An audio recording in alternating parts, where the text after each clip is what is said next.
பிஸ்மில்லாஹி ரஹ்மானி ரஹீம். அஸ்ஸலாமு அலைக்கும் வரஹ்மத்துல்லாஹி வபரகாத்து.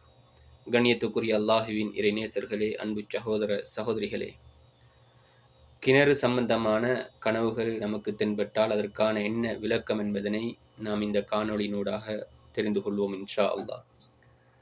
கிணறை பொறுத்தவரையில் அதனுடைய கனவு எங்களுக்கு தென்பட்டதுன்னு சொன்னால், ஒன்று குடும்ப தலைவரை ஒரு ஆணை சுட்டிக்காட்டி அந்த கனவு தென்படும், அல்லது குடும்ப தலைவி பெண்ணை சுட்டிக்காட்டி அந்த கனவு தென்படும்.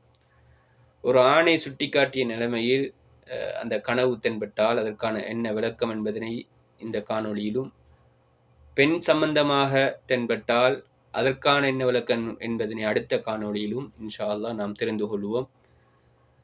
எங்களுக்கு கிணறு ஒன்று தென்படுகிறது கனவில் என்றால், அந்த கிணறு குடும்ப தலைவர், அந்த குடும்பத்தினுடைய ஆணை, அந்த கிணற்றுக்கு சொந்தக்காரரை அது சுட்டி காட்டுகிறது.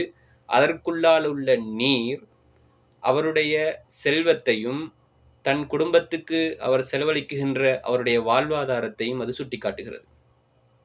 அவருடைய கனவில் கிணறை காண்கிறார். அதற்குள்ளால் உள்ள நீர் அதிகமாகிக் கொண்டு செல்கின்ற நிலைமையில் கனவு தென்பட்டதுன்னு சொன்னால், அவருடைய ஆத்மீக ரீதியான நலவுகளை அவர் அதிகமாக செய்யக்கூடியவர் என்பதனை அந்த கனவு சுட்டிக்காட்டுகிறது. அதை போன்று அந்த நீர் அதிகமாகி அதிகமாகி வழிந்து தரையில் வழிந்தோடுகின்ற நிலைமையில் கனவு தென்பட்டதுன்னு சொன்னால், அந்த மனிதருடைய யாரை சுட்டிக்காட்டி அந்த கனவு தென்படுகிறதோ அந்த நபரினுடைய இரகசியங்களும் அவருடைய பேச்சின் சொந்த ரகசிய பேச்சுக்களும் வெளியாகிவிட போகிறது என்பதனை அது சுட்டி காட்டுகிறது. அதை போன்று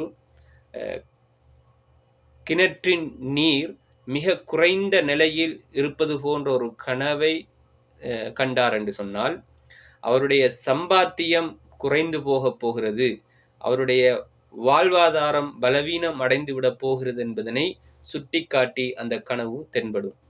அதை போன்று கிணற்றின் ஆழம், அதனுடைய ஆழம் மிக தூரமாக இருக்குகின்ற நிலைமையில் ஒரு கிணறு சம்பந்தமான கனவு தென்படுகிறது என்று சொன்னால், அந்த கனவு அவருடைய உலோபித்தனத்தை, கஞ்சத்தனத்தை சுட்டி காட்டக்கூடியதாக இருக்கிறது.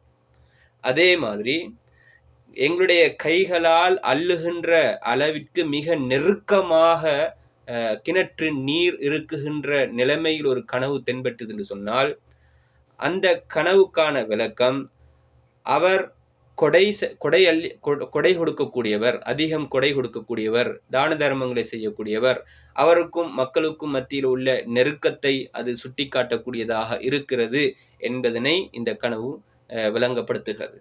எனவே இப்படியான கனவுகள் தென்படும் பொழுது, கிணறு சம்பந்தமான கனவுகள் தென்படும் பொழுது, அதற்கு பிறகு எந்த நிலைப்பாட்டில் அந்த கனவு தென்படுகிறதோ அதை வைத்துத்தான் அதற்கான விளக்கங்களை நாம் யூகித்து கொள்ள வேண்டும்.